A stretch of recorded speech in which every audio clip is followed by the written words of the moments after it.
Hello everyone. Welcome back, welcome back.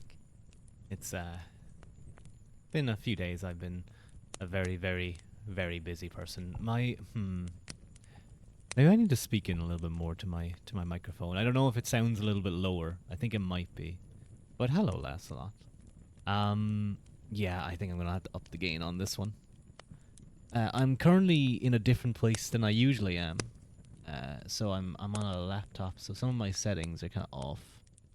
I bumped that up maybe by that that much. I think that's getting me back into the right range of speaking. And I won't be speaking too loudly today because we're going to do another session of reading. But yeah, I'm kind of away. Oh, come on. Okay, perfect. I'm I moved my microphone arm just far enough away that I'm able to lie back and still be in talking range. Maybe I can push this just a little bit more. Come on. Perfect. I'll grab another little pillow. There we go. Nice and cozy. But I hope you're all enjoying the weekend. It's a little bit of a later stream than usual for me, but I was kind of busy today. I have been doing stuff. I've been working on some live 2D debut stuff. I still need to. I have a few ideas of some things I might do. Um, I just need to spend some time on it. I also need to set up my my PowerPoint slide where I introduce myself and I list the things I like and dislike and what type of content I do and all that silly stuff. I need to. Well, I might do after stream if I don't immediately go to sleep because it is quite late, but it's also the weekend, so it's the time for being up late. Um, I might watch some other VTuber debuts and just see what other things they did and see if I can steal from them. See if I can steal their ideas or whatever. I I watched a little bit. I watched about I say 3/4 of it, but I kind of already knew how it ended, so I kind of just I'd seen it before, but I wanted to go check out something else. But I was watching Moneyball. I don't know if you guys have ever seen it. It's an interesting film. It's a little bit hard to follow as someone who didn't who knew nothing about baseball. I kind of watched Moneyball because when I got into baseball for a little bit, I was following Shohei Ohtani, who only recently, literally I think this week, became the very first individual to ever to ever get 50 home runs and 15 stolen bases in in a single season of baseball. So he is making history. Hopefully, we can see him back on the pitching mound. But I haven't been watching any baseball recently. But I was watching Moneyball, and it's an interesting movie. It is a little bit hard to follow again. I think they do explain it quite well. But definitely having spent a little bit more time learning about baseball and kind of following it has definitely made me enjoy the film a bit more, a bit more. I heard it's not exactly the most accurate of films in terms of how it portrays certain people. Excuse me, but still, I definitely recommend it. To give a brief synopsis, basically, the Oakland Athletics were a baseball team. I don't know if they were no longer going to be a baseball team like last year because their stadium was going to get moved. I don't remember if that's gone ahead or not. Like the team base was going to move, so it was no longer going to be the Athletics, which would be kind of quite sad for them. But they were a baseball team, and they're one of the small market teams. So you have the big market teams, the teams that have hundreds of millions to throw at their players, and then you have the small market teams. So big market teams would be like the New York Yankees, um, the Boston something or others. I don't know, fucking the big important American cities. And then you have the small boys, the small teams, and they're usually fighting over the scraps. Now, every now and again, because of the way the American baseball uh, draft works, you'll have small teams getting some really good players, and what often happens is once those players go into free agency, and they've already made a name for themselves as these really great players, they often get stolen away by the big money teams, by the big market teams. And this is sort of what happened to the Oakland Athletics. I don't remember the exact dates, to be honest.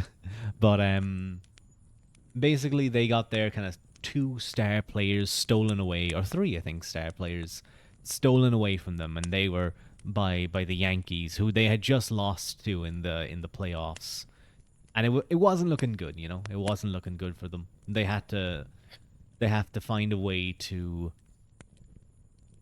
build their new team, get a bunch of new players in to try and fix this. And basically, what happens? This guy, I can't remember his name, Paul Davis or something like that. Um, an analyst, the GM, the general manager of the Oakland Athletics, finds this analyst who does a bunch of maths based on an earlier study by another guy who basically tried to apply science to baseball. And what this analysis finds is that the league is massively underrating what's called on base percentage, which is basically the chance that a player gets on base. So you have all of these scouts, all of these people with massive years of experience, kind of using their intuition and their knowledge of the game to pick out these players, looking for all of the best fits that they can find. And this analysis is saying no, they're overlooking an actual value. They're buying players, but they should be buying wins. And in his view, it's players who get on base who get wins. So what the way the Moneyball idea works is you look for these traits that are undervalued that you can use as a small market team to build your roster around. What are the major teams missing? What aren't they picking up? And that's how Money Market kind of was developed. It applied to the Oakland Athletics. It didn't go well for them at the start, and then it went amazing, and they got into the playoffs. They had like one of the longest winning streaks of all time. It was actually, it's a very enjoyable film. I would highly recommend you guys go watch it. But it's very very well acted. Although I will say it's very weird. See, it's something that they do in real life too. They're always eating like seeds or some. I think it's like sunflower seeds or something. They're like just chewing on them and then they spit them out. Like they spit out the shells, I guess. But they do it in real baseball too. You often see them kind of leaning on the railing and they're chewing on something. Then they'll spit it into a cup or onto the ground. It's like is that just something they all have to do? Do they have a certain amount of sunflower seeds they have to eat through as a team? A yearly quota. And if they don't, they're not going to get certain funding. But yeah, I was just looking at Shohei Ohtani earlier today because that's kind of why I was watching Moneyball. I just threw it on, but he's a really cool guy, really really cool. Oh god, hang on, let me pull back here. Sometimes it's chewing tobacco. That makes a lot more sense. Willow Wickertop, thank you very much for the first time chat. Welcome in, welcome in. Yeah, I assume it's like other things because like I'd whatever they're doing, I guess it's probably just something to keep themselves busy. And to be fair, I'm very much a fidgeter. If I'm sitting at a meeting or something, especially on like a call, like if I'm online, I'm constantly like tapping my fingers on the table. My leg will start shaking. I'll be tapping my legs or something. I think that's a form of ADHD, but I've never I don't know. I don't know if I have it or not. I'm not gonna self-diagnose because I always hate that. So I'm gonna say that it's not, and it's just me being bored. And I just try and entertain myself. But I do sometimes get self-conscious about it. I'm like, oh god, is everyone else seeing me fidgeting? I bet they are, but I think you probably don't even care about it. As long as you don't do it too much. You don't do it too much. Too obvious. You know why both these are culturally related to baseball, but they both are. I suppose. Hmm. I have no idea. I have no idea. It could be that maybe it was something that that like maybe just a time, like the seasonal time that baseball is played in. Because I know nothing about baseball other than like the little bit that I've watched on TV. And I will say I have to say, Willow, if you're an American and you love baseball, I apologize to say to you that unless I have someone to root for, like Shohei Otani or like Mike Trout, because I liked Mike Trout from watching Shohei on the Angels. Um, it's a very boring game. But if it comes down to the wire, and it's like the baseball World League, America versus Japan, bottom of the ninth, final inning, final strike or final out, Shohei versus Otani for the game. That's when stuff is like, okay, yeah, this is top tier. I just feel like in comparison to our ball and stick game called hurling, it's a little bit slow, a little bit tough to watch consistently. This has been a long talk about baseball. I'd love to play it. I'd love to give it a try.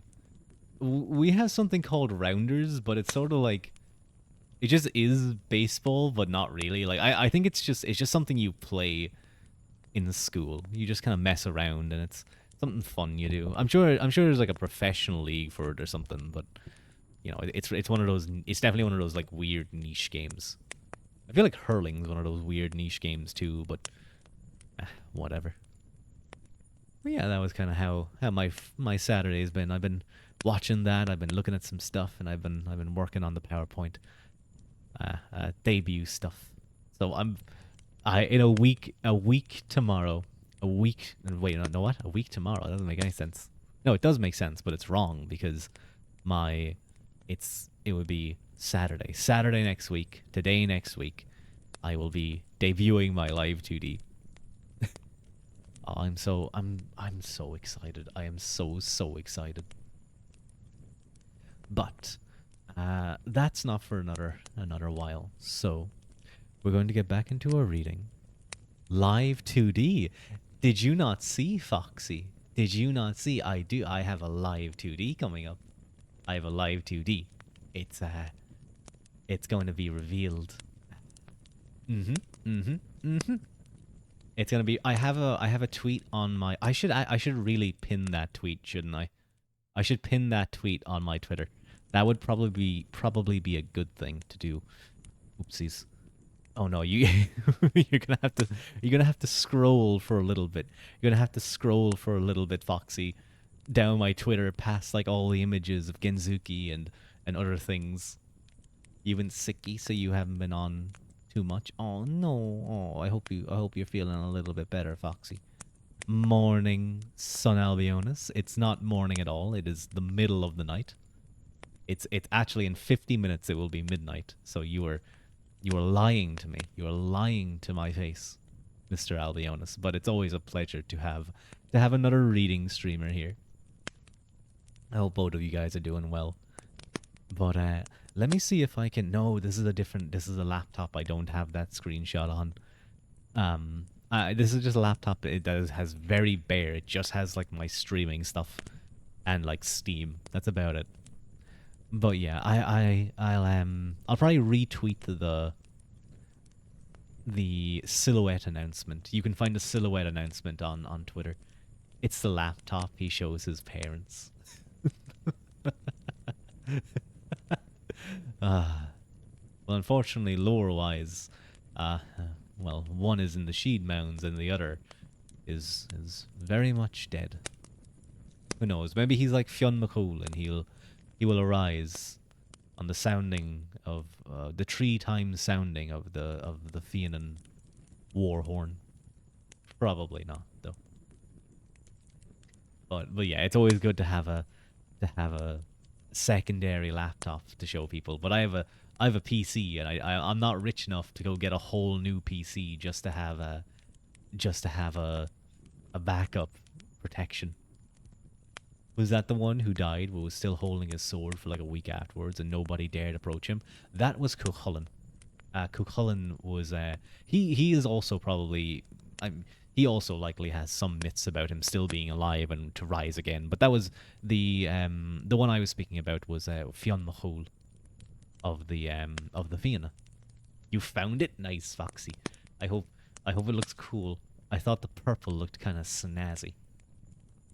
But I'm not doing any of those like, oh, retweet this a certain number of times and like it and I'll reveal stuff because I think that takes away like yeah, maybe it's really good for getting a ton of retweets and getting all that reach and engagement and getting new viewers and new eyes on you and like all of the actual things you want to do as a streamer, but I want my first I want my first I want to just reveal things. I don't want to risk revealing the entire model beforehand, you know?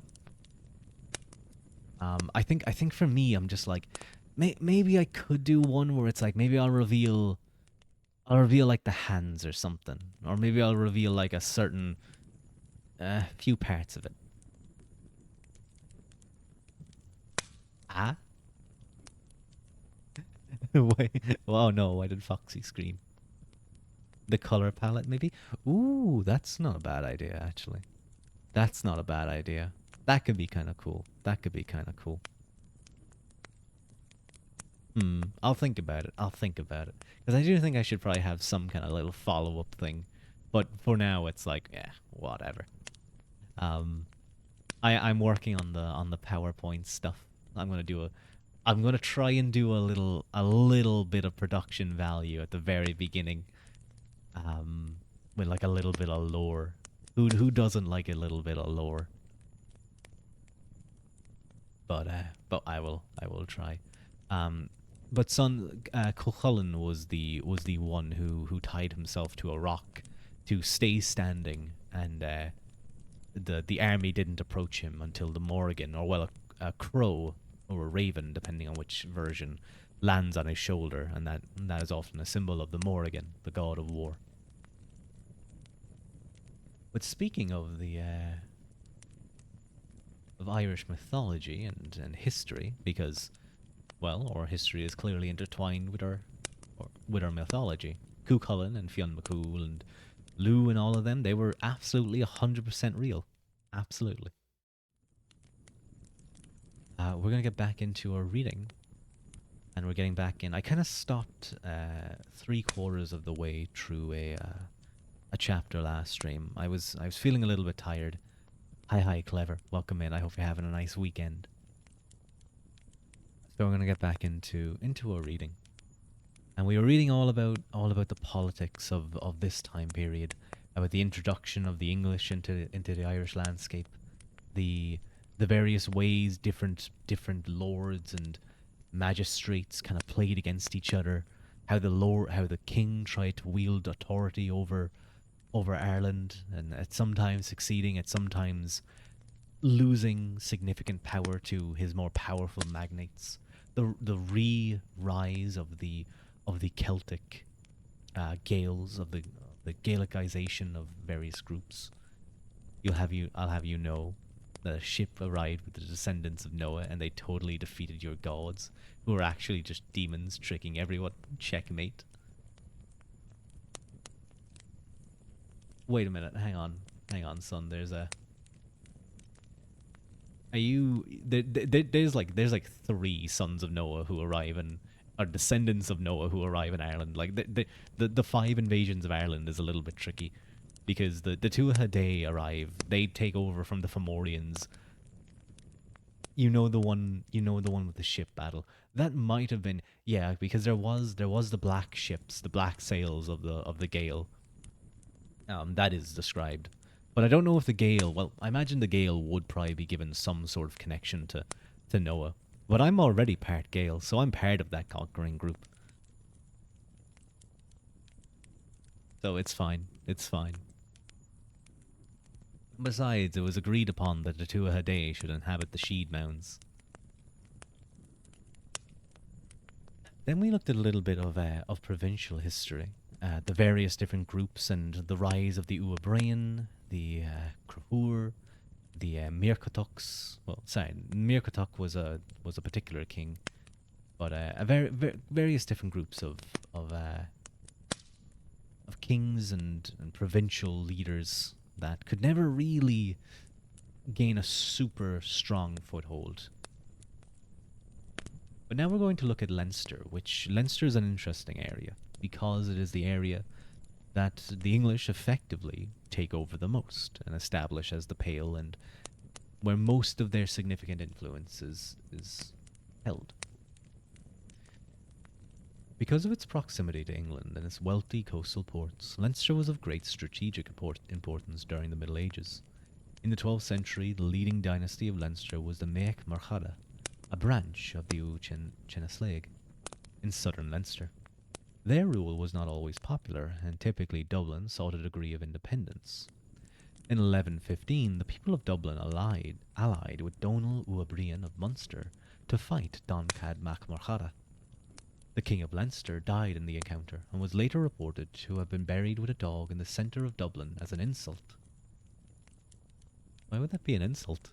Wouldn't a dog be? I guess maybe if you being buried with a dog wasn't a good thing. Hmm. In 1126, Diarmait Mac Marchada succeeded to the kingship and lived until 1171. Diarmait has become one of the most ill-famed characters of Irish history, for his role in bringing English adventurers to Ireland. Although Diarmait cannot bear full blame for the conquest, his character was not endearing. He was a brutal warrior and a rapist who abducted both an abbess of Kildare and the wife of his political rival Uaruach. In the manner of many medieval kings, Mac Marchada saw no contradiction in combining a life of violence with patronage of the church. Among other deeds, he founded the Cistercian Abbey of Baltinglass, County Wexford, endowed St Mary's Abbey in Ferns, County Wexford, and All Hallows Priory in Dublin. It is likely that the Book of Leinster was compiled with his support. On his death in 1171, the kingship of Leinster was taken by Strongbow. This prompted a fierce reaction from Diarmait's male relatives, and a succession dispute rumbled on until 1175. Thereafter, leading members of the Mac Marchada dynasty served as officers to the martial heirs of de Clare. And Strongbow was Richard de Clare. He was mentioned in the earlier chapters having been the adventurer who came over with many mercenaries who assisted Diarmait in retaking his kingship and married Diarmait's daughter. Now, Diarmait had, I believe it was 3 sons, but all 3 of them died and the succession fell to his daughter, and ultimately going to Strongbow's male line. So you can see why the male relatives of the Mac Marchada dynasty would not be very happy with this. William I Marshal married Strongbow's heiress Isabel de Clare in 1189. Extensive landholdings in England, as well as those acquired in Ireland, placed the Marshalls in the top rank of colonial families. Excuse me. William I Marshal had a rocky relationship with the administration of King John, but remained loyal in his later years. His son, William II Marshal, who died in 1231, was a personal friend of Ide Ua Crahur of Connacht, and opposed colonists who threatened his interest, including the de Lacys. The Marshal family fostered economic development in Leinster through their towns in Kilkenny and New Ross, and built a string of castles, including at Carlow, Dunmace, Kilkenny, Kildare, and Wexford. The last of the Marshal male line passed away in 1245, and their lands were divided among 5 co-heiresses. The resulting fragmentation of power between the Bigods, De Clares, Mortimers, De Vescys, and De Valences provided an opportunity for Gaelic lords in Leinster to flex their muscles from the late 13th century. The Fitzgeralds of Kildare and Offaly rose to prominence after the death of William II Marshal. They were descended from Maurice Fitzgerald, who had come to Ireland in 1169.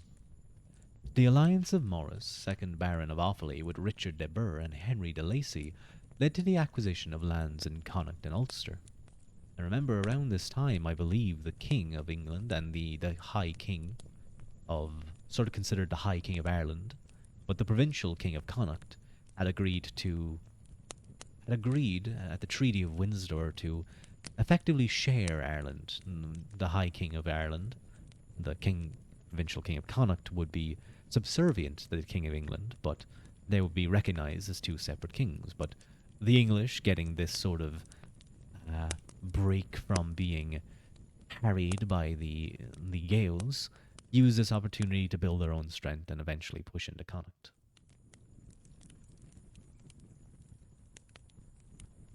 Maurice also demonstrated his loyalty to Henry III, serving as justiciar from 1232 to 1245 and participating in the downfall of Richard Marshal, who Henry III opposed. Maurice was rewarded by marriage to the king's niece, Agnes de Valence, in 1266. The family's ascent was not without some glitches, however. That's a that's a very funny word to use in a history-related context. like, like they're all like all of the all of the family is like around a bunch of maps and like discussing what to do, and suddenly like one of them just starts T-posing. King Edward summoned John Fitzgerald to Westminster and stripped him of family lands in Connacht and Ulster. John redeemed himself through military service and earned the title Earl of Kildare shortly before his death in 1316.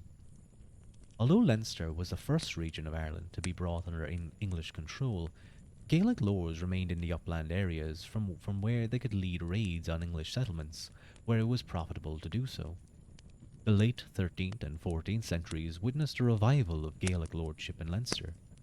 In the northwest borders of the province, the Make Gaela Pátrick, entrenched in the mountains of Slieve Bloom, recovered the lands of Upper Ossory, while Umorda took lands in Lex, County Laois, and extended their lordship in Slieve Margie, or Margie, County Laois. In northeast Leinster, the Bruin and Tuathail, successors to the Dunlain kingship, extended their base in and around the Wicklow Mountains. The Mac Marchada also rose to prominence from the 1370s under Art Mór Céimeanach, who forged a kingdom in the areas of Carlow and North Wexford at the expense of the English. In 1394, Mac Marchada was obliged to submit to Richard II, but he defied royal authority during Richard's second expedition to Ireland in 1399. John Creton, a French diplomat who accompanied Richard in 1399, has left a vivid description of Art's horsemanship and military prowess. The power of Mac Marchada declined after Art's death in 1416-17, partly due to the campaigns of the justiciar John Talbot. Art's descendants nevertheless retained the title King of Leinster until the 16th century.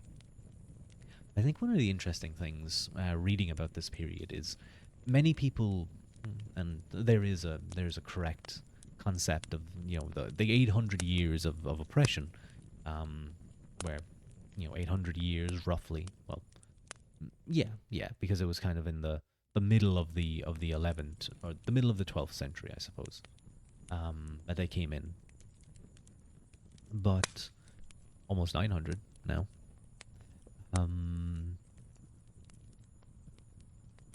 But it often kind of is portrayed as if, the Irish, they rebelled, but they were always crushed and there was never any chance. Well, in here we actually see the passage of time is strange. Yeah, it's kind of hard to keep in mind how long ago these things were, especially when certain slogans and phrases are used.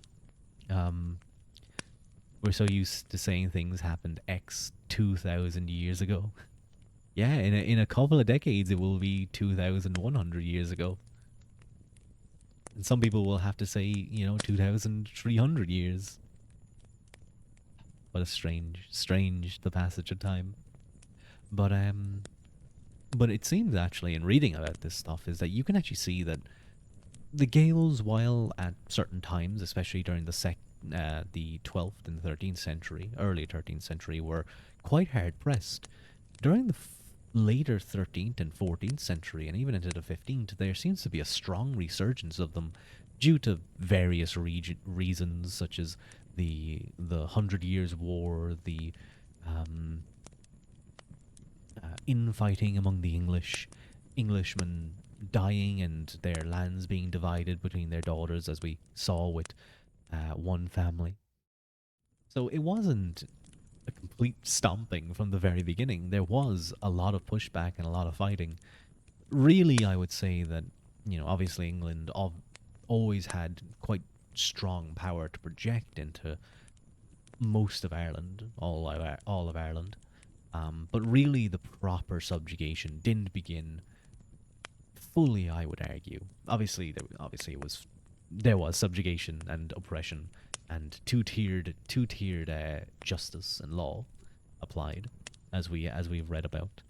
But it wasn't until the end of the 9 Years' War, with the defeat at Kinsale and the flight of the wild geese of the great nobles of Ireland, the earls, that we see the kind of final last gasp of noble Gaelic Ireland and kind of the slow destruction of that area.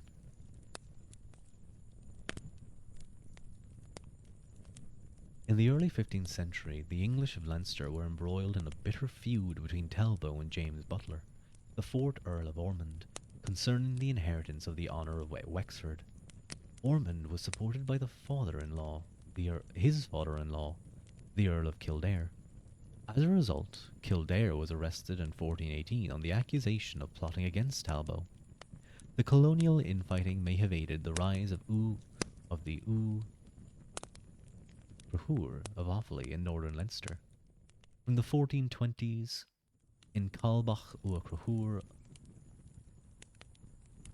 That's odd. It says in Calbach. I don't know if maybe it's meant to be Calbach ua, or if his name is actually in Calbach. Calbach ua Crahur operated in alliance with the Day Birminghams and the Ragalig of Cavan to prey upon English settlers in Meath. John Talbot failed to keep so that is his name, in Calbach. To keep in Calbach more than temporarily in check, and at his death in 1488, the Annals of Connacht claimed that in Calbach got more of Leinster from the Gauls and Gaels opposing him than any previous lord. The late 15th century witnessed the meteoric rise of the Earls of Kildare under the patronage of the English kings. The seventh Earl, Thomas, successfully defended the Pale and regained a large tract of territory in Kildare. Marches from the Crahur of Offaly. In the Kildare marches from Crahur of Offaly, Thomas's son Gerald, the great Earl, served as the chief governor of Ireland on 3 occasions, from 1478 until his death in 1513. Gerald was an able military strategist who recognized the Pale's southern defences around his who reorganized the Pale's southern defences around his principal castles, including Maynooth, Kildare, Athy, Castle Dermot, and Powerscourt. Remarkably, Gerald survived as the principal royal agent in Ireland, despite accusations of treason for supporting two separate pretenders to the English throne. The lands of Leinster were simply too strategically significant to the English government, and Gerald was too influential to risk bringing him down and creating a power vacuum in Ireland. It would be left to Henry VIII in the 16th century to enforce more direct English royal control in Leinster. Meath. The wealth and accessibility of Meath made it vulnerable to the ambitions of Irish overkings in the 12th century, and to the ambitions of English colonists thereafter. The Mael Shachnail, erstwhile kings of Tara, had fallen into relative obscurity by the 12th century. On several occasions, contenders for the over-kingship of Ireland stepped in to determine who would rule in Meath. In the northeast of the province, the decline of the Umail Shachnail aided to the rise of Doncad Kerbal of the Argila, although his death in 1168, after a 40-year reign, would leave something of a power vacuum. The weakened province of Meath, therefore, made for relatively easy pickings for the English invaders. In 1172, Henry II granted the liberty of Meath to Hugh de Lacy for the service of 50 knights along with custody of Dublin. Hugh de Lacy built the fortress at Trim, County Meath, as the caput of English lordship in Meath among numerous other castles, and sought spiritual protection by founding a Benedictine priory at Fore, County Westmeath.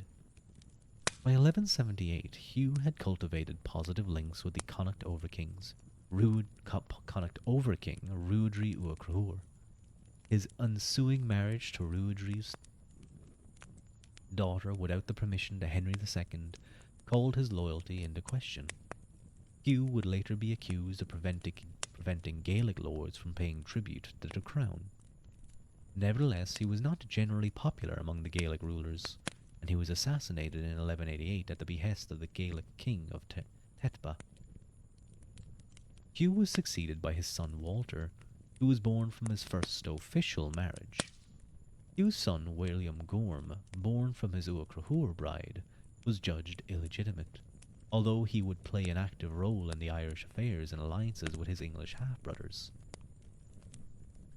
Walter gained control of his father's lands in Ireland in 1194, and soon after founded the borough of Drogheda. Walter and his brother Hugh would later incur the displeasure of the kings John and Henry III, which necessitated the payment of hefty fines in 1198, 1213, and 1225. These fines, along with the de Lacy's ambitious program of castle building and ecclesiastical patronage, led the family to become increasingly mired in debt. Walter died in 1241 without a male heir. His estates passed through two granddaughters, Margaret and Maud, to the families of John de Verdun and Geoffrey de Genville. Geoffrey de Genville held the share of Meath, centred on the castle of Trim, and served as justiciar of Ireland from 1273 to 1276. His justiciarship was inglorious due to his military defeats at the hands of the Leinster Irish. In later years, Geoffrey was embroiled in disputes with royal officials in Dublin, and only maintained his rights in Meath with difficulty. Geoffrey retired to the Dominican Priory of Trim in 1308, and his lands passed via his granddaughter to Roger Mortimer of Wigmore in Hertfordshire. Or Herefordshire, I don't know how to pronounce that. I do apologize, Mr. Albionis, if you are listening, but sometimes the spellings of your towns can be awkward with all their shires. Roger built up considerable power. Worcestershire. Worcestershire. Considerable power in Ireland, gaining custody over the Verdun lands of Western Meath during a minority and extending his influence into Louth and Kildare, becoming Earl of March in 1238. Worcestershire. Welcome in, D. Welcome in. How's my favorite angel doing? I hope you're having a nice Sunday. Aw, cute. Thank you for joining though.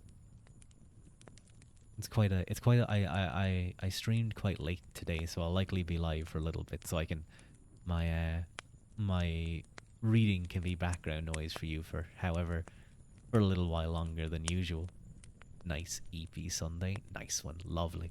I did not get an EP Saturday. I thought I would get an EP Saturday, but it turned out I had to leave a good bit earlier than I was expecting, so I was quite disappointed, but I still got a bit of a sleep in, but not as much as I normally do. It was quite sad. I will have a nice EP though tomorrow. I'll have a nice EP Sunday. Mortimer's aggrandizement in Ireland was aided by the great influence he wielded in England and Wales. He was instrumental in the disposition of Edward II in 1327, and his status as court during the minority of Edward III caused resentment among magnates. No, rip the eep, I know, but you know what? We'll just make it up. We'll just make it up tomorrow morning when I will lie in bed until I have to get up. Hang on, I'm gonna touch wood. Hang on. Touch wood because that could turn into me like there being a fire and I have to get up for the fire. That's I think that's like the only kind of what are they called, superstitions that I do, that I always do. You know, if I ever say something that's like, oh, maybe this will happen or something, I don't want it to happen, I'll like, you know, you touch wood. You touch a wooden table or something. I get freaked out when there's no wood around me, when there's just like plastic chairs or something. I'm like freaking out. Roger was executed on the young king's orders in 1330, but his grandson Edmund acquired through marriage and inheritance the earldoms of Ulster and March, as well as the lordships of Clare, Connacht, Kilkenny, and Meath. The power block meant that the Mortimers became key agents of the crown, although their interests across the Irish Sea led to their long periods of absence from Ireland, which aided the rise of Gaelic families. Ooh, Mail, Shocknail were unable to capitalise on the weakening of English power. They had been reduced to a marginal existence in Delvin, County Westmeath, where they fought a war of attrition against English settlers, particularly the local Tuat family. Meanwhile, other Gaelic dynasties rose to prominence, including Fergail of Annally, who destroyed the English settlements along the northwestern fringes of Meath, while the lands of Moycashel, County Westmeath, fell under control of the Écocane, of the Mac Écogan of Kenil Fiachok. From the late, Fiachok. Some of these names are very awkward, even Old Irish. From the late 14th century, the authority of Dublin was increasingly rejected by Gaelicised English families in Westmeath, including the Daltons, Dillons, and Tyrrells. The families of Eastern Meath, including, which lay closer to Dublin, remained more loyal to English kings. During the late Middle Ages, landholders including the Flemings and Nugents held local government positions and jostled for influence in the central administration based in Dublin. Upward mobility, mobility. Did you guys notice that I, for some reason, I don't know if it was because I was reading the word up, but I said up quite high. I feel like I said it kind of a little bit loud, a little bit high.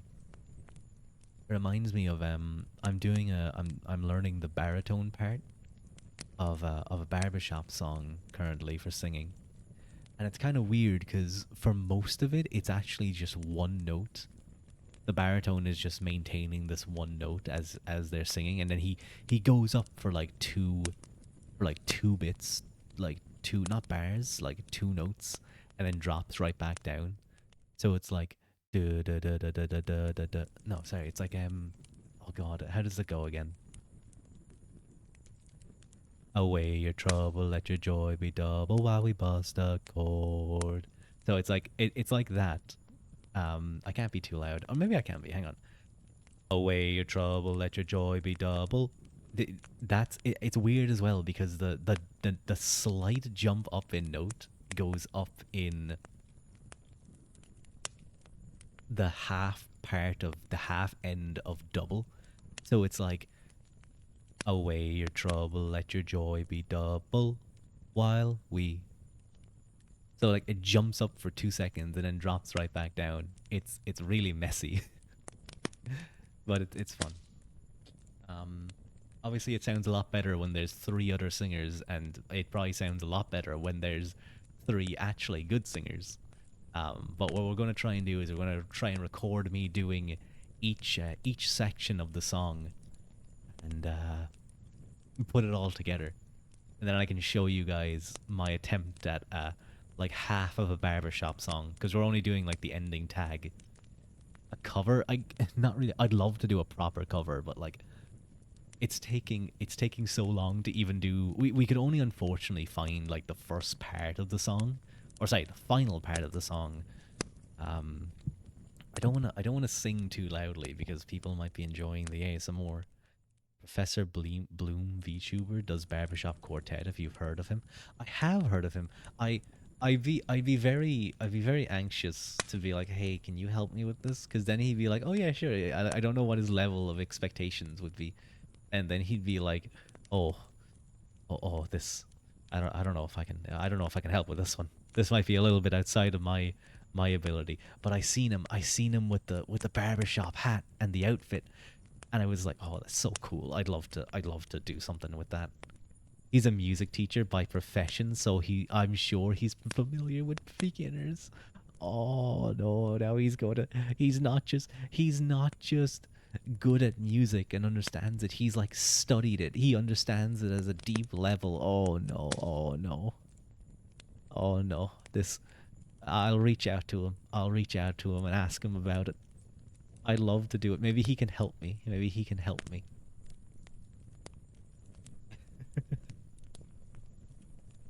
Hang on there. I'm actually gonna mute my microphone. I'm gonna listen to the recording that we have, and see if I can get the right note. And I'll do it like once or twice and try and show you guys what it's like. I'm gonna do the barbershop, or sorry, the baritone version, which again is really weird because it's just one note. Where is it? There we go.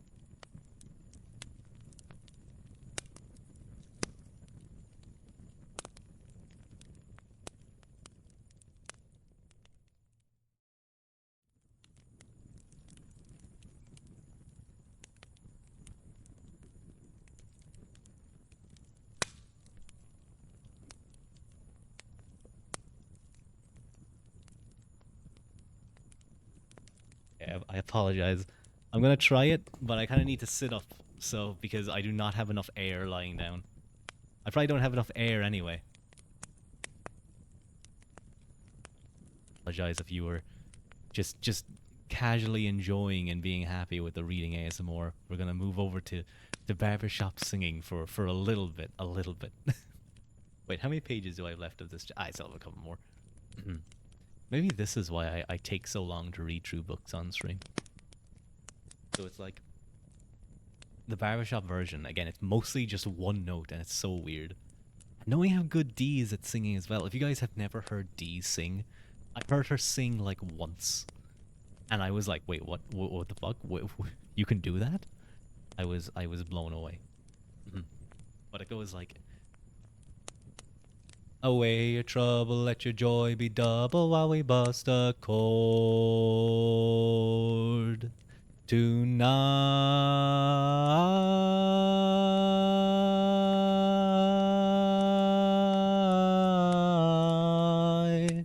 And that's just one part of it. Then you have the lead, which is like oh god, what's the lead note? it just that was just bit like I could effectively have done the same thing by just going like because it's just one note. There's no like a movement, but it is really weird. It's really hard to do in like this strange way because you want to follow the melody so bad. You want to follow it so bad.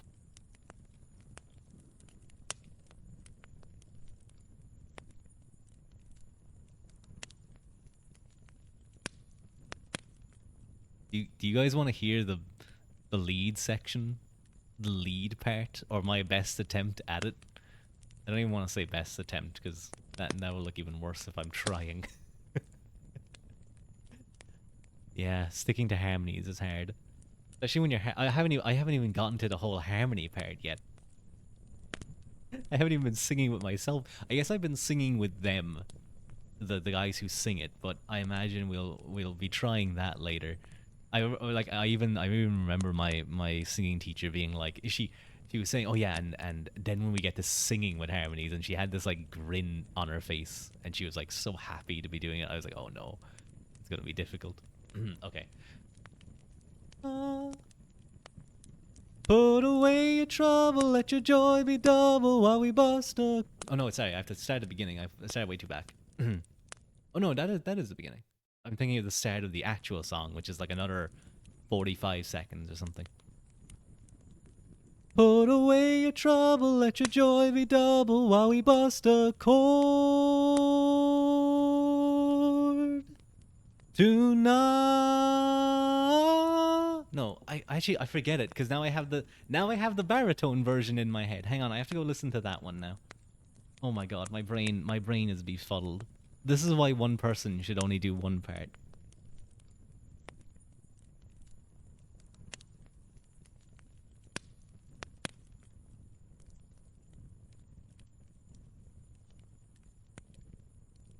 Okay, okay, I'm gonna do it one more time because now I'm getting embarrassed. I'm getting embarrassed because I haven't like warmed up or anything.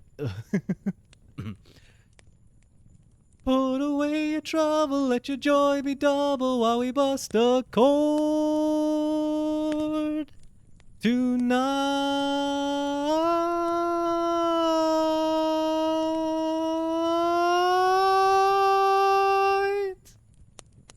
Bust a while we bust a chord tonight.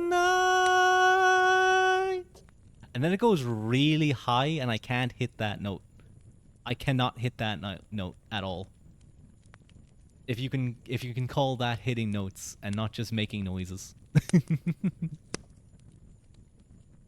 Someone was like relaxing to the ASMR and like suddenly they're reaching for their earplugs.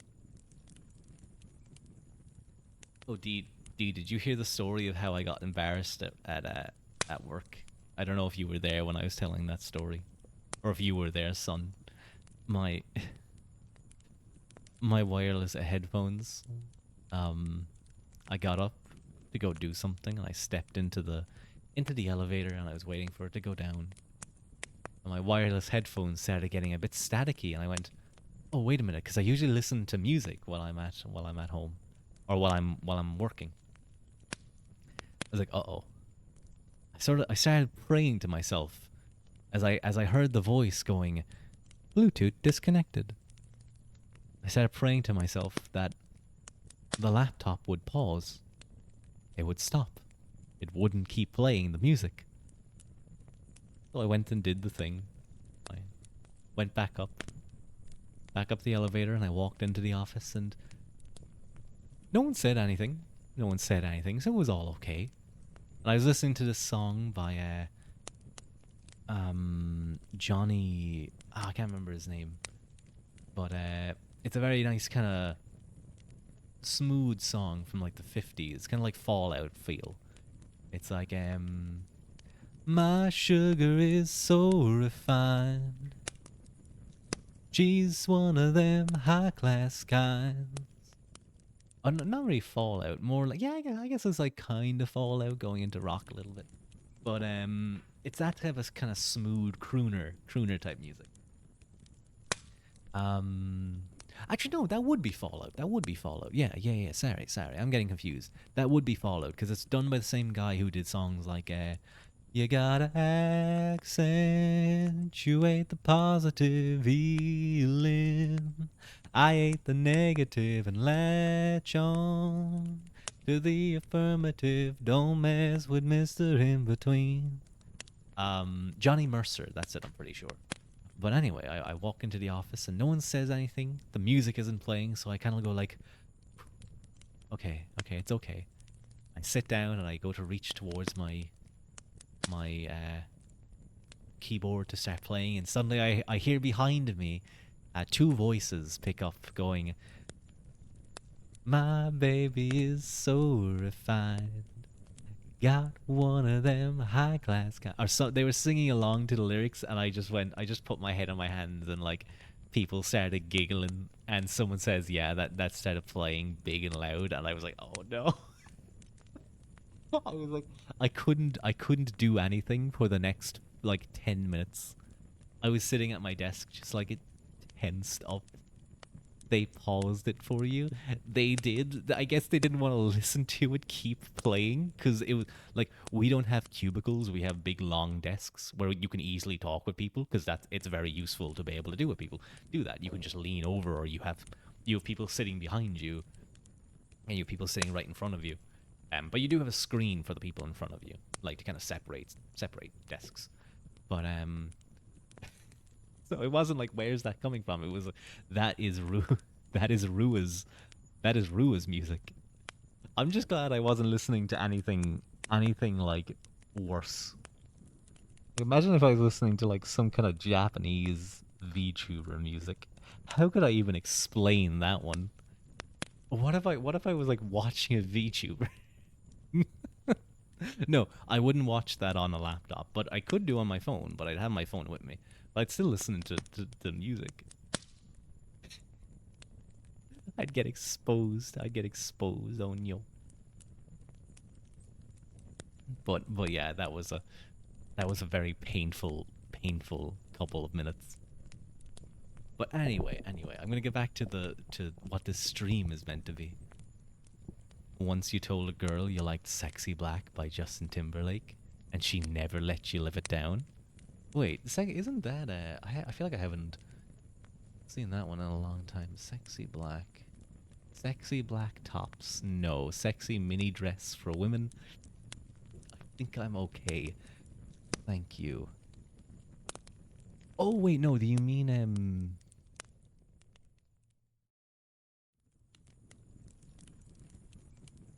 Channel Ties? Timberlake. Oh, okay. I thought I was thinking I was thinking of bringing sexy back, but I don't know if I even recognize this song. I'm gonna have to listen to it. I'm gonna have to listen to it and see why she wouldn't let you live it down. But yeah, when you get teased for you, when your music tastes get exposed for everyone to see, it's like, oh no, it's a good song. I'm sure it is. Justin Timberlake has some really nice stuff. You know that song "Suit and Tie"? There's a really weird lyric in that at like the very beginning. He's like, it's like suit and tie. He's like repeating suit and tie because that's kind of like the hook of the song. But then it goes like shit and tie, and it's like what? Why would you even have that in there? Why would you have that lyric in there? Just you kind of do a double take when you first hear it because you're like, did he actually say that? But but I definitely recommend that song. It's just kind of smooth. It's just nice and cool. Very cool song.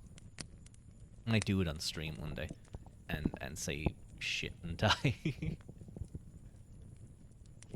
back into being in a cozy, relaxed position. I have to stretch my. There we go. Let's get back to the reading. What the stream is meant to be about, not about me struggling with barbershop.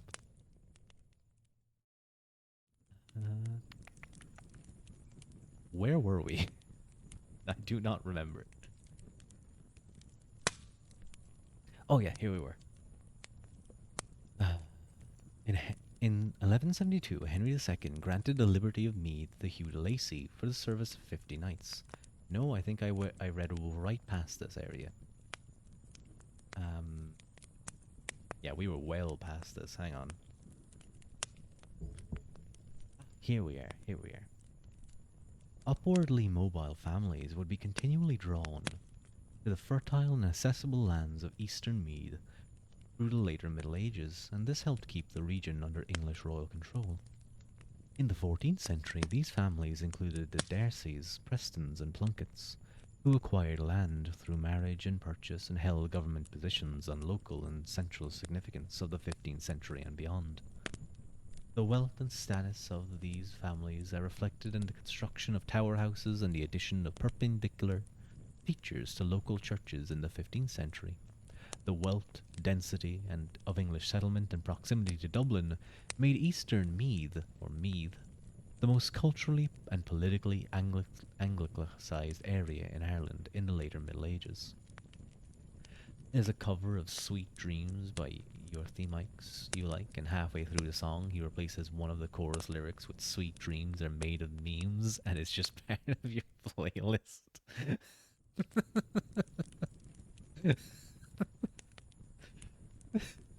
It's so dumb. I think artists should start doing little things like that. You know, when they release like a like a redone version of a song, they just throw in a one-off lyric just to fuck with people.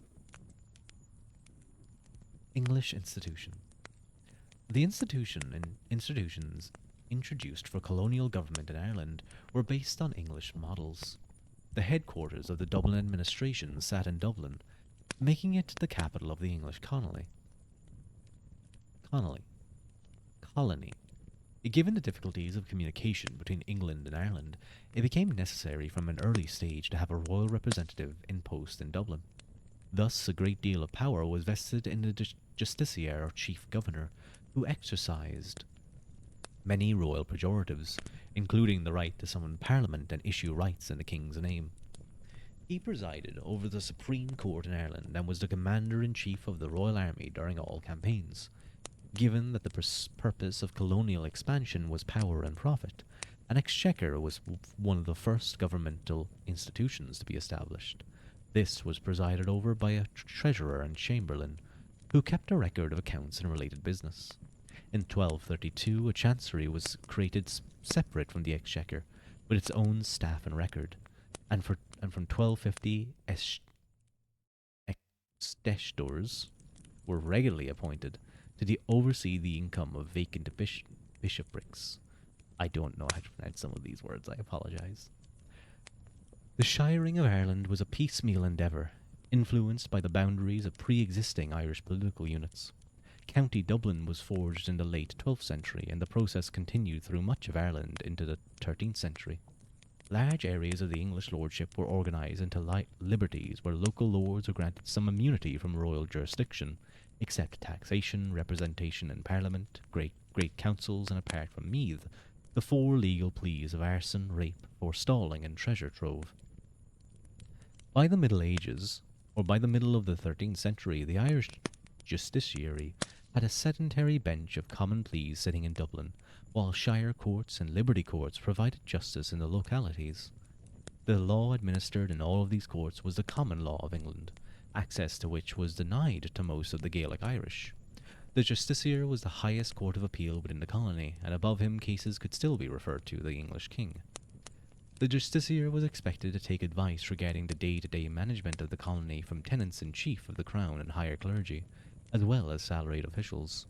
Great councils were held to bring in the greater magnates and the king's officers together to discuss issues, and these laid a foundation for the Irish Parliament. The first mention of an Irish Parliament refers to a gathering at Castle Dermot in 1264. The role of Parliament was to settle disputes, deal with petitions, formulate legislation, grant subsidies, and obtain consent for other measures. By 1297, when grave concerns merited wider representation, the Parliament included not only secular and ecclesiastical magnates, but also 2 knights from each county and liberty, sheriffs and a steward from each liberty. By 1299, cities and major boroughs were also represented, although membership of a parliament could still be tailored to suit the matter under discussion. By the end of the 14th century, popular representatives of the commons and clerical proctors representing the lower clergy were introduced. Nevertheless, the Gaelic Irish who dwelt in the English colony continued to be excluded. The numbers attending Parliament shrank as the area under English jurisdiction in Ireland declined in the 14th and 15th centuries. The Parliament represented the voice of the Anglo-Irish elite in Ireland, as if it still doesn't. It was distinct from the government in London, although it was expected to enforce its decisions in an Irish context, as if it still doesn't. In 1495, Poyning's law sought to curtail the independence of the Irish Parliament by requiring English royal approval to summon a Parliament or enact any item of legislation. Gaelic institutions. Inauguration was an important institution for the public recognition of a new leader in Gaelic Ireland. Often the ritual took place in an open-air assembly. More than 30 sites have been identified in the Irish landscape.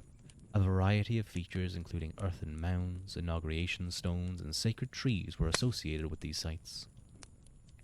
Their use is witnessed in prose tracts, annals, and bardic poetry from the 12th century, but with increasing significance from the 14th century onwards. The success of Gaelic lords in regaining or extending their territories at the expense of English colonists enhanced the role of inauguration, not merely as a show of strength but also to assert claims over territory. Rites of inauguration, despite their archaic sentiments, were also influenced by European practices. The famous Tulloch Og inauguration chair of Unail, illustrated by Richard Barley and destroyed in 1602, may reflect a hybrid between a throne used by continental and British kings and an older inauguration stone, Lech na Riog, that is mentioned in Irish chronicles in 1432.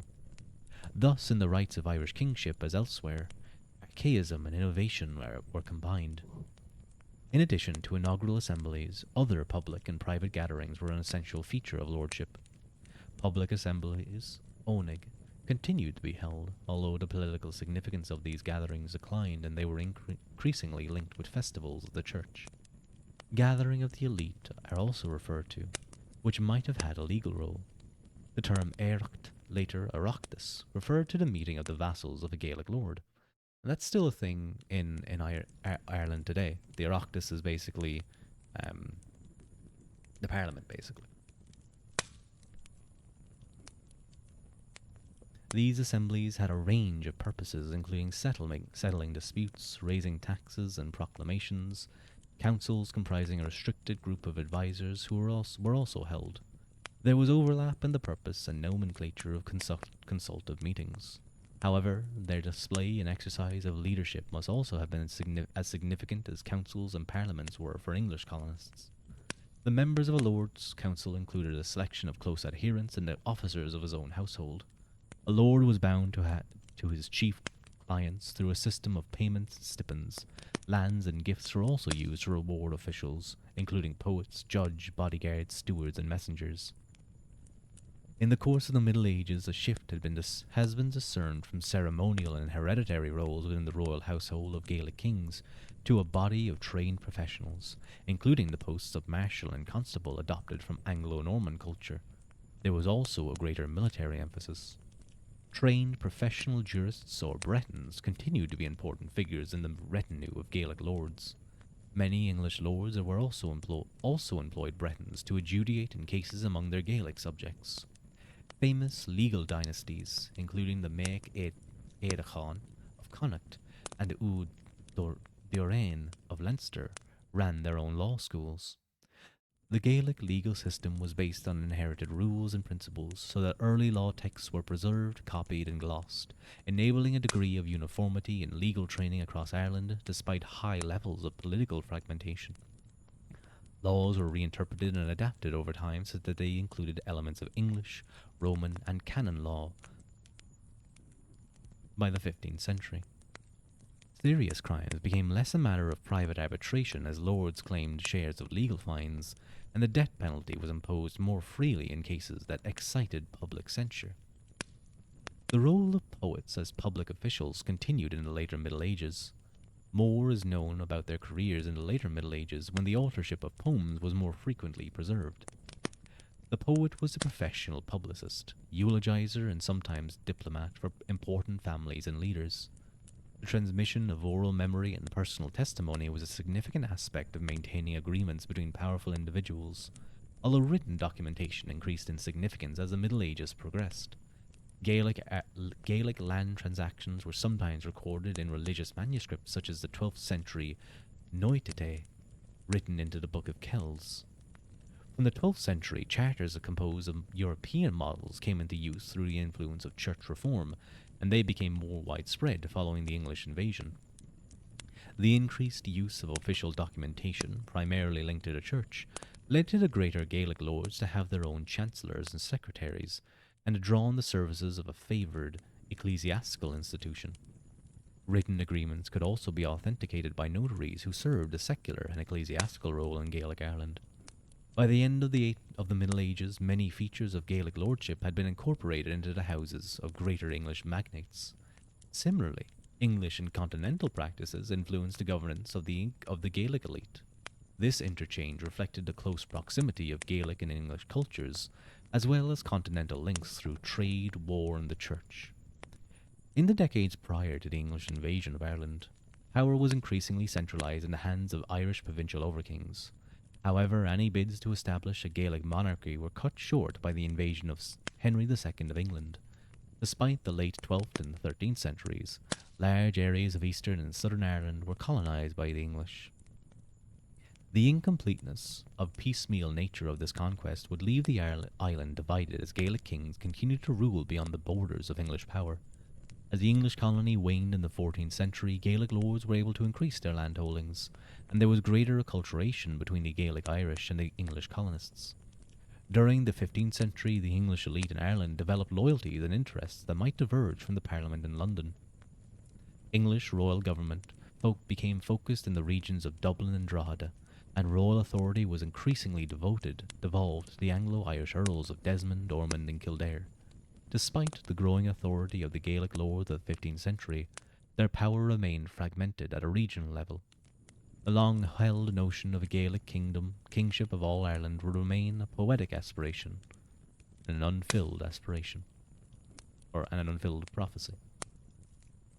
That ends the chapter on politics. Now, I'm actually going to immediately start reading the chapter on religion this stream because I didn't get too much reading done. Well, I did get about 30 pages done. That was quite a long chapter, I will say. But I think just to make sure we kind of keep things going and I don't stop stream after only about an hour, we're gonna keep reading. And the next chapter is everyone's favorite topic to discuss among their friend group at the pub: religion. Yeah. First, let me take a quick sip of water.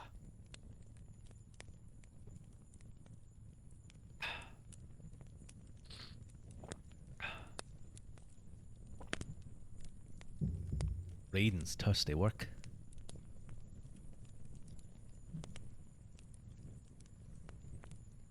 Okay.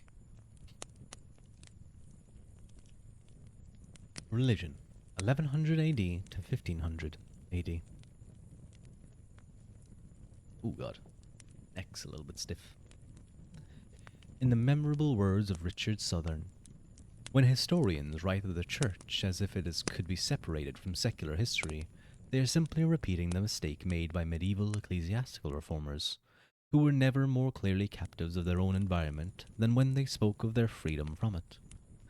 In Ireland, as elsewhere in late medieval Christendom, church, society, and politics were intimately enmeshed. The church continually adapted in response and shaped broader historical developments. From the late 11th century, the impact of the so-called Gregorian Reform movement would be felt in Ireland, initiating a process of religious renewal and institutional restructuring. The rivalries between Irish overkings would help mould the outcome of these developments. The English invasion brought further changes, hastening conformity. Move over a little bit. Here. There we go. That's a little bit more comfortable. You guys could see me, you'd be like, Ruadh is just so relaxed this stream, because I'm just like, usually I'm sitting in a chair and usually I'm standing in a, wait, no, hang on, I'm breaking immersion. Oh no, I'm sorry guys, but right now I'm like leaning, I'm like reclining in a cozy couch. I apologize for the destruction of your immersion. I should just grab a random couch PNG. Where were we? Ah, yeah, here we are. The English invasion brought further changes, hastening conformity with external ecclesiastical mores in some regions and inhibiting their development in others. Later influences of the medieval church included the growth of the mendicant orders and the political and cultural changes of the 14th century that brought a greater share of Irish territory under Gaelic control. At the end of the period under discussion, the church was a powerful and widely respected institution in Irish society. There was, it seemed, little appetite for the dramatic changes that would reshape the church in Ireland during the 16th century. I wonder who they're talking about. The church in early medieval Ireland was complex patchwork of religious institutions, often combining pastoral and monastic functions at a single location.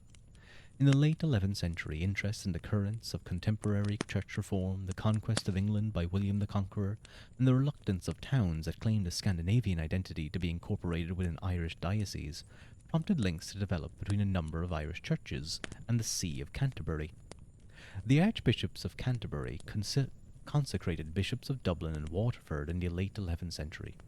The Ubrian kings of Munster were interested in cultivating relations with these powerful primates of the English Church who recognised their position as kings of Ireland.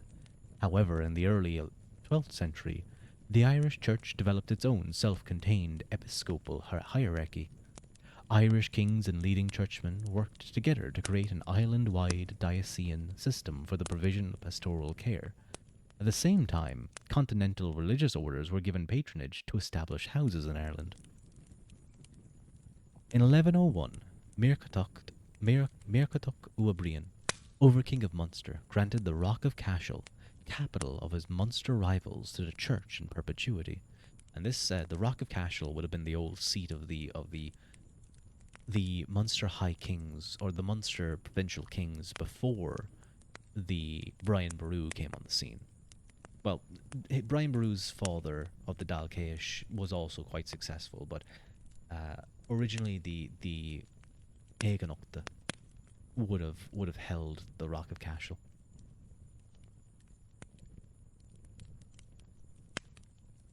Where were we? Here we go. This act symbolised a combination of political and religious interests. Muirchertach presented himself as a pioneer of reform, and decrees of the Synod at Cashel in 1101 show an attempt to introduce precepts of clerical celibacy and canon laws of marriage into Irish society. Muirchertach worked to win the friendship of the Archbishops of Armagh, who could aid him in wielding influence over the land of the Northern Unail.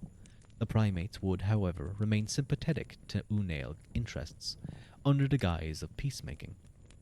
In 1101, Donal Mac Amalgada. I've never heard of that name. Amalgada. It reminds me of the word Amaldungal. What's it called? Like that thing in your brain? Your Amalgadala? Oh god, I don't know how to pronounce it. I can even see the word in my mind. Goarba of Armagh arranged a truce between Ua Brian and the Northern Unail ruler, Mac Lochlane, for 1 year.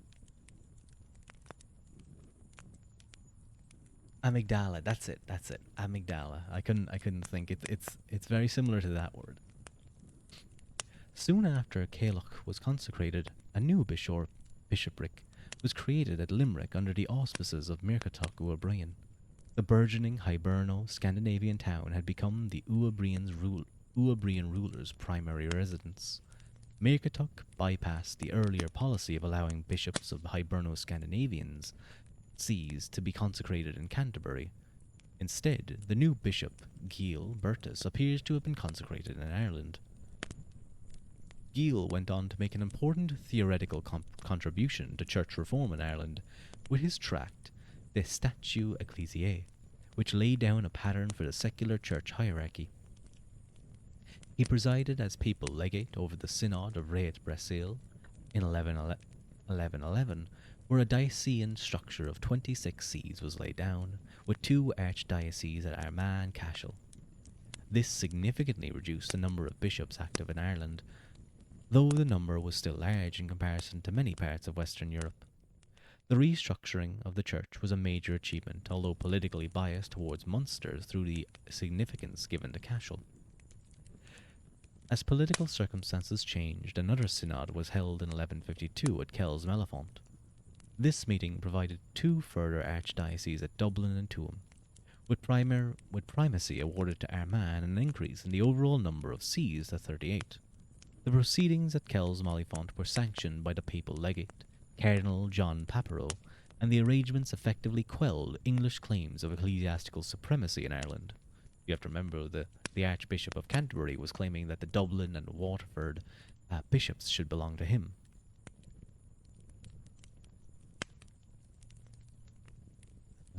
The effective snub to Canterbury's position posed by the Kells Mellifont Synod may have led certain members of the English clerical hierarchy to support an English invasion of Ireland, In 1154, John of Salisbury helped to secure from Pope Hadrian IV the papal bull Laud Biliter for King Henry II. This authorised the invasion of Ireland in return for ecclesiastical taxes and church reforms, although it would not be acted upon for another 17 years. The enthusiasm for reform in Ireland was not restricted to a handful of kings or bishops. A wider level of support was required to implement decisions made at the Reform synods. This enthusiasm was witnessed by patronage of new religious orders. In the 12th century, the lifestyle of monks and nuns would be brought into greater uniformity when the rules of Saint Benedict and Saint Augustine were popularized, often replacing diverse local practices and traditions. The drive for new religious orders in Ireland was spearheaded by Caoch, Archbishop of Armagh, and his chosen successor, Mael Méadoc, better known as Saint Malachi, or Malachi. Malachi introduced the continental religious observances of the Augustinians and the Cistercians to Ireland. The Augustinian canons had spread rapidly in Europe since they had received papal sanction in 1059. Their way of life combined conventual life with pastoral duties.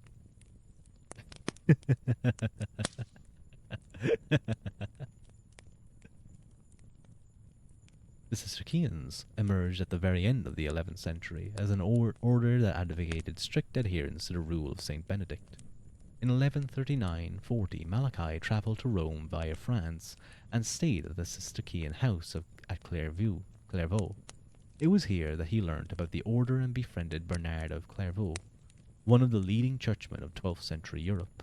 Bernard of Clairvaux, that does sound like a familiar name. The Augustinians and Cistercians were the most popular of the continental religious orders in Ireland. Before the invasion of Ireland, or the English invasion, more than 10 Cistercian houses and 40 houses of Augustinian canons had been established. The majority of reformed houses were founded for male religious, but a significant minority were for women, including the foundation of 2 convents by Diarmuid MacMurchada. There was also support for education. In the 1160s, Ruadh wa Crahúr, king of Connacht, provided an annual endowment of 10 cows to support the lector of Armagh in teaching students from Ireland and Scotland. 10 cows. He's like, what am I meant to do with 10 cows? I have to teach these children. I have to teach these priests. Excuse me. The degree of reform achieved in Irish churches and lay society before the English arrived was a matter of debate. The invaders came in the words of Pope Alexander III to, quote, root out the weeds of vice from the Irish. According to Jocelyn of Furness, writing in the 1180s, the Irish credited St. Malachi with the restoration of the Irish Church to Christian laws, but the English claimed all the credit for themselves. Bernard of Clairvaux is often quoted for his commentary on the barbarity of the Irish in his Life of St. Malachi.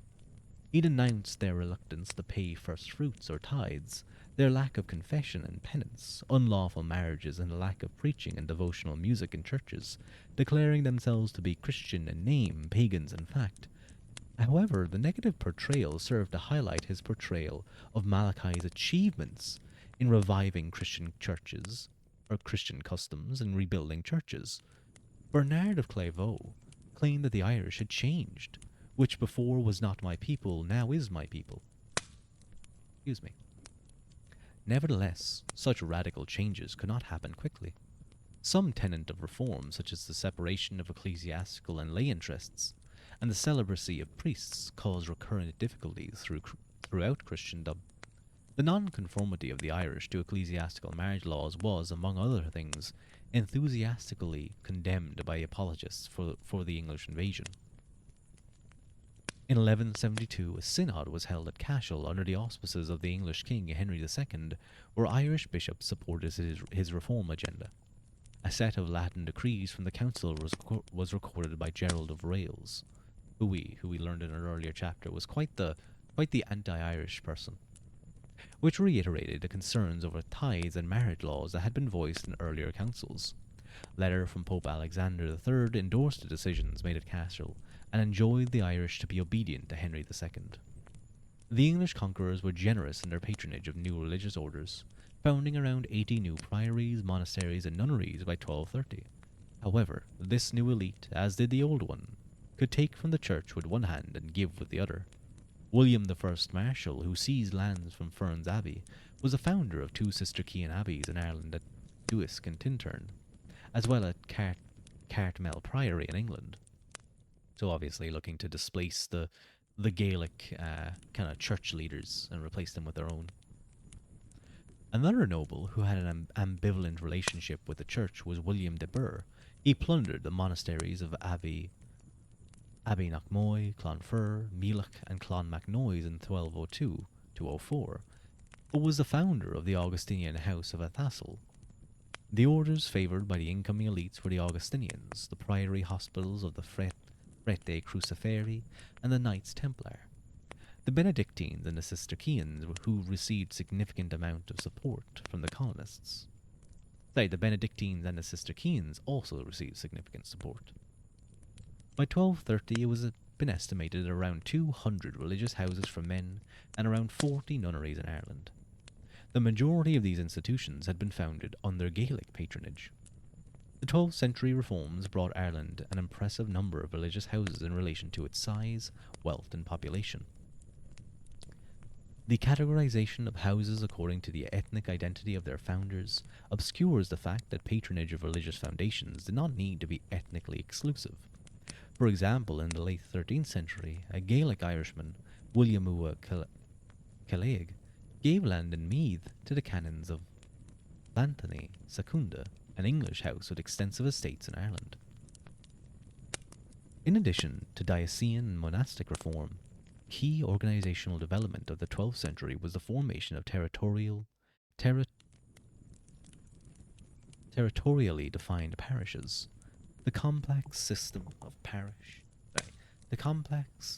system of pastoral care witnessed in the early Middle Ages was, over the course of time, simplified into a single system, whereby territorially defined parishes lay under the direct jurisdiction of diocesan bishops.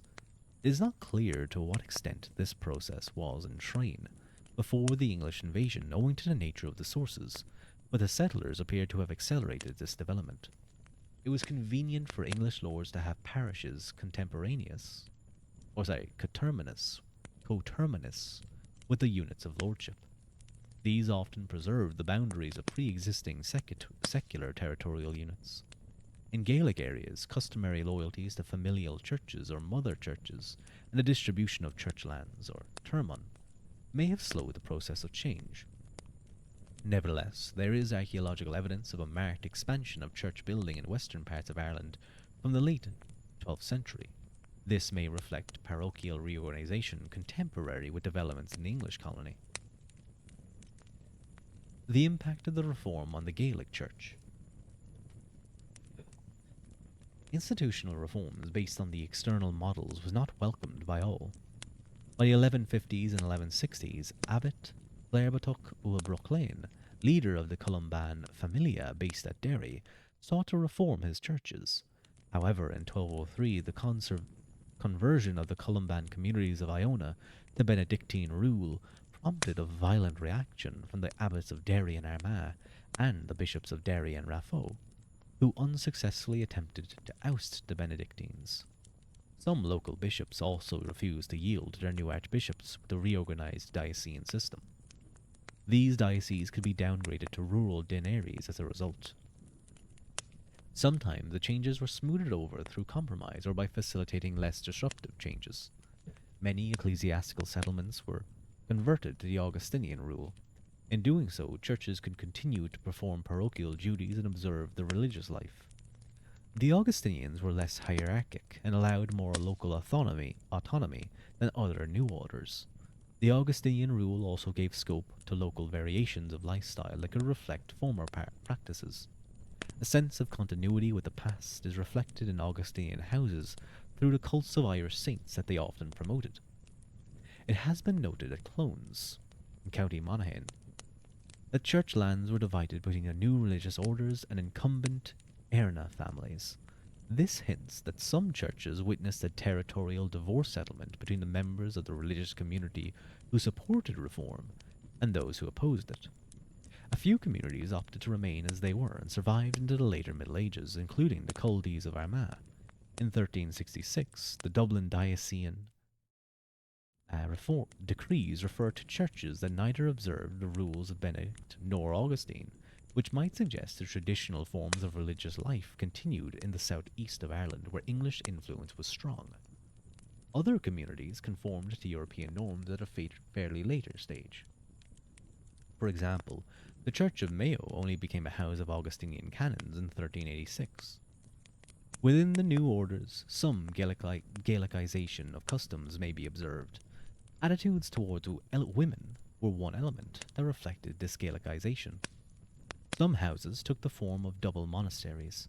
These were regarded as suspect by the incoming English, and the practice was soon suppressed. However, it did not stop aristocratic women from being admitted to male houses as residents in retirement.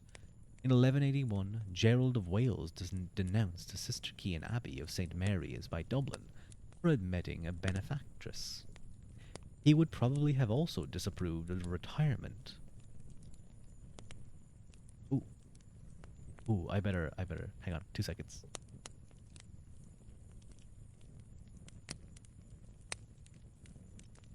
Uh-oh. Oh no. Okay, I thought the stream was about to die, but it's okay. I think it's all good.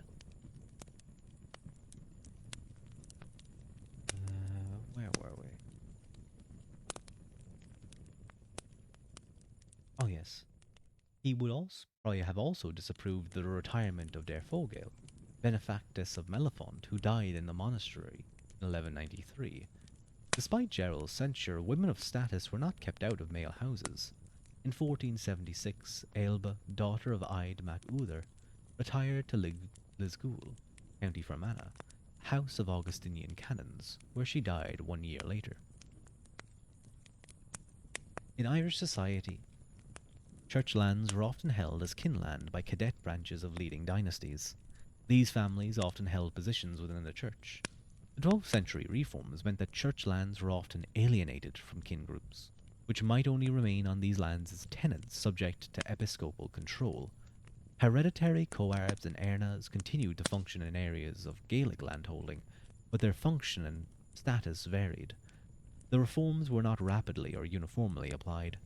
In the later Middle Ages, coarbs and earnas not infrequently held quasi-ecclesiastical posts as rectors and archdeacons.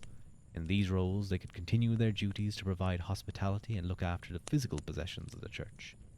To sustain their work, they might claim customary dues from people who dwelt on church lands. Earnaships continued to be established in Gaelic areas after the 12th century. For example, the Cathain Earnas were introduced from Dungiven Abbey to the lands of Cormacrow Abbey in the 14th century. They became permanent tenants on mensal land and may have assisted in the management of the abbey's ecclesiastical estates following the loss of the population after the Black Death. In the 16th century, a number of Earna lineages continued in Gaelic areas, often descended from the families of late medieval bishops. The persistence of pre-invasion ecclesiastical lineages and other features of early Irish churches demonstrate that church reform in Ireland was never complete. The English invasion might be blamed for interrupting this process. However, it can be questioned whether institutional religious reform could have been uniformly achieved without the political unification of Ireland. Whether that political unity would have been realised free from foreign intervention is unknowable. The Conspiracy of Mellifont. While tensions may have arisen in the 12th century between communities who embraced reform and those who opposed it, difficulties could also arise within the ecclesiastical hierarchy of reformed communities. The most infamous conflict of this nature was the so-called Conspiracy of Mellifont. Mellifont was a mother house of 20 Cistercian abbeys with Gaelic associations. Trouble began in 1216, when a Cistercian visitation to Mellifont, authorized by the General Chapter, was refused entry, and a riot took place at her daughter house at Jere Point, County Kilkenny.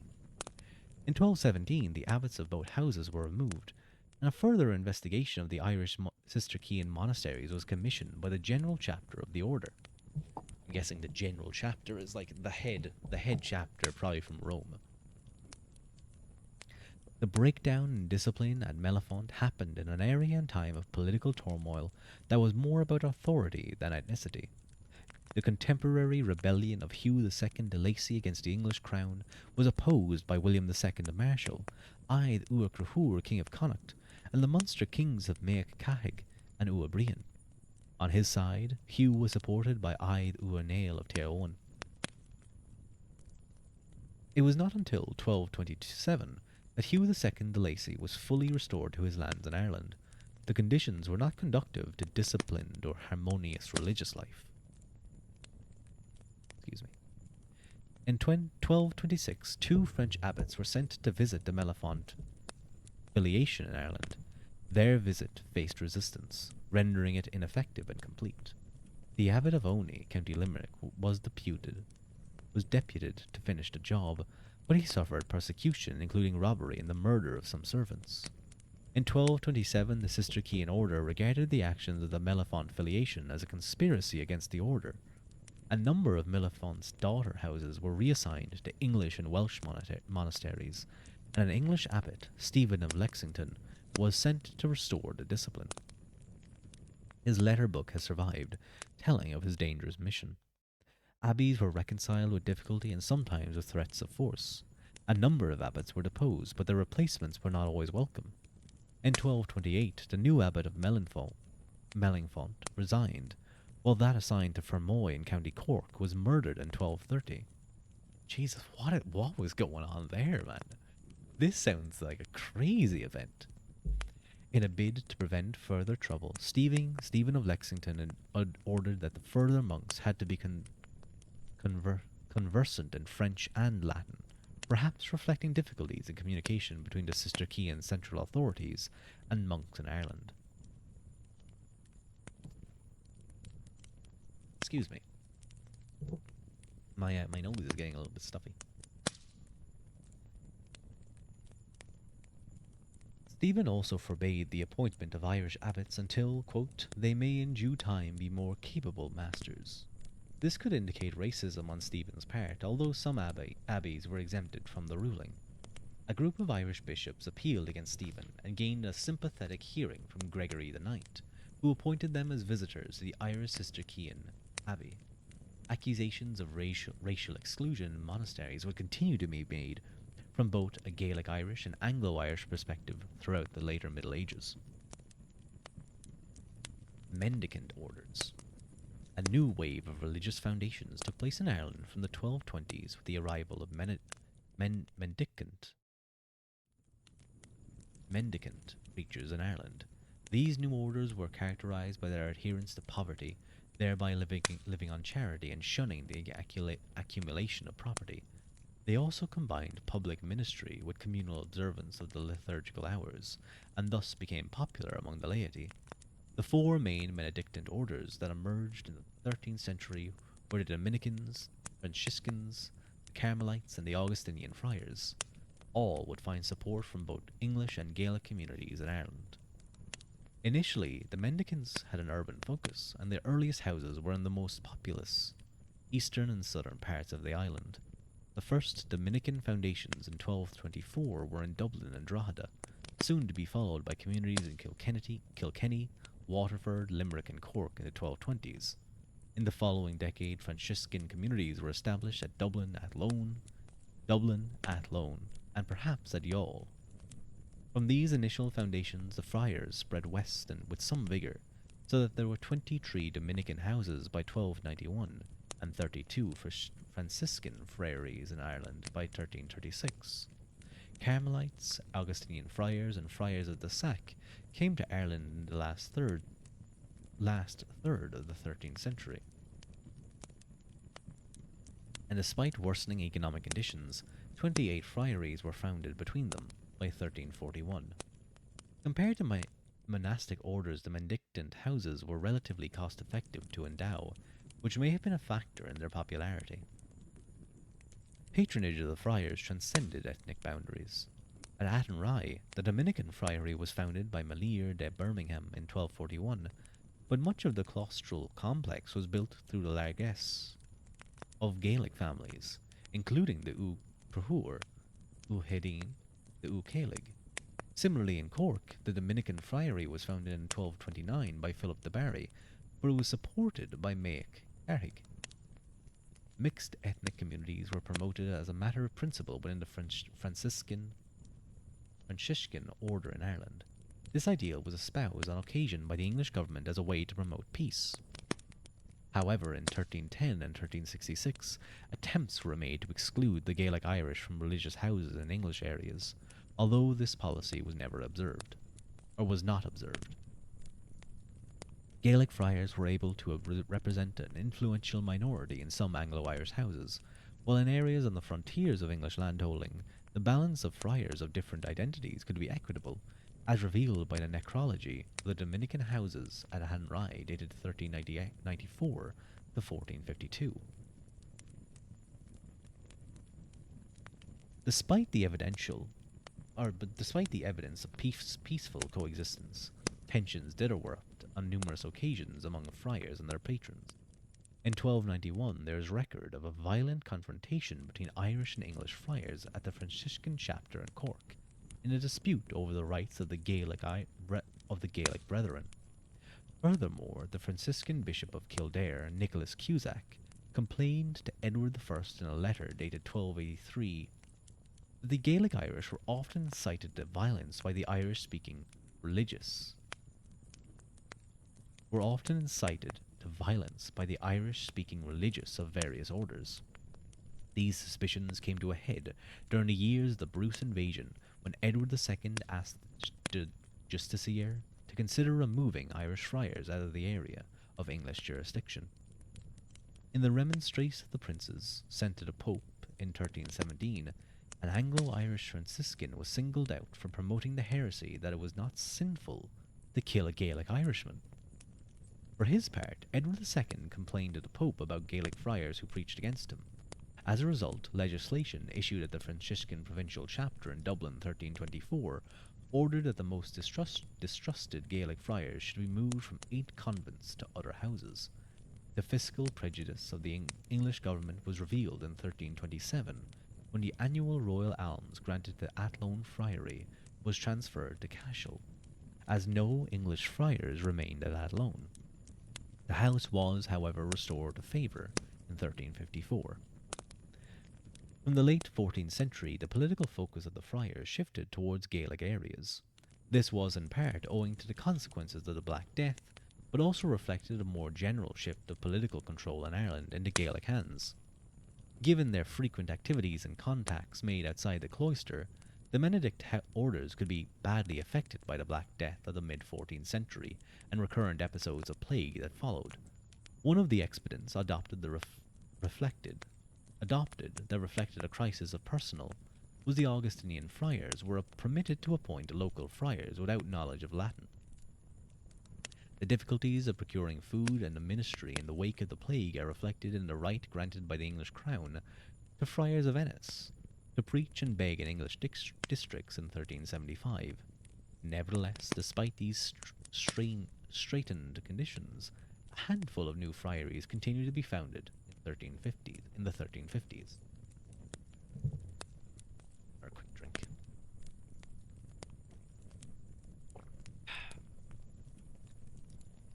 From the late 14th century, the friars in Ireland enjoyed continued popularity, with almost 40 new houses of different Benedictine orders being founded in the 15th and early 16th centuries, mainly in the west of Ireland, as well as 14 houses of lay adherents to the tertiary order. Success brought its challenges, however, and the friars attracted criticism for lapses in their standards. This was voiced most vigorously in Ireland by Richard Fitzralph, Archbishop of Armagh, in the late 1350s. In the 15th century, stricter adherence to Benedictine ideals was promoted through the observant reform movement. This movement could be construed as a pulling away from English authority because the houses that professed strict observance were exempt from ordinary provincial jurisdiction and given a greater degree of autonomy. A movement away from English control could also be perceived more widely among the Benedictines in the 15th century. Constitutionally, the Irish Franciscans enjoyed a greater independence as a separate province within the order. The first Gaelic minister provincial was William Uaralig, who acquired a charter of denunciation as a condition of being confirmed in his post by King Henry VI in 1445. His appointment was opposed by a group of Anglo-Irish friars, and Henry VI withdrew his approval. Nevertheless, his position was upheld by Pope Eugenius the Fourth, and William would eventually be succeeded by another Gaelic friar. The Dominicans in Ireland sought and failed to establish a separate province in the 14th century. In 1484, this concession was granted, and Maurice Ua Mochain was appointed as prior provincial.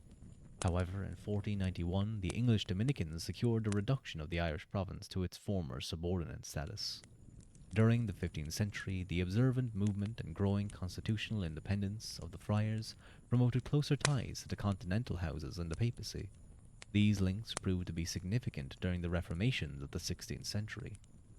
The emergence of the Third Order mendicants among the laity in the 15th century was further demonstration of the success of the friars in winning popular support. The friars' espousal of life and imitation of Christ proved to be inclusive, both ethnically and across social boundaries. Let me just see how much is left in this chapter. Ooh, there's a good bit.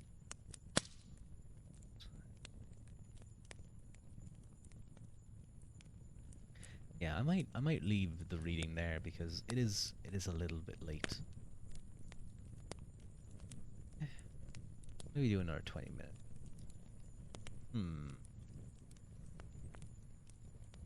Or 10, 20 minutes. Finish it out. Now I have to be reading quite quickly to finish it out. Yeah, I might leave. What stream number are we on? I think this is the 9th stream, is it? This will be next stream. And oh, I'd finish on the 11th stream. Ew. That's ugly. I'll see.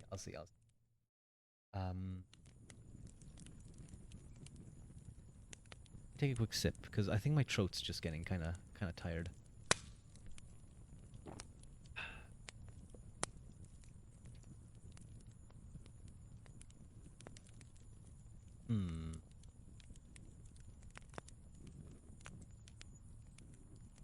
Right up to there. You know what? I think I will. Leave it there. My yeah, I can feel it. It's a little bit strained. Reading is surprisingly more difficult than just chatting away.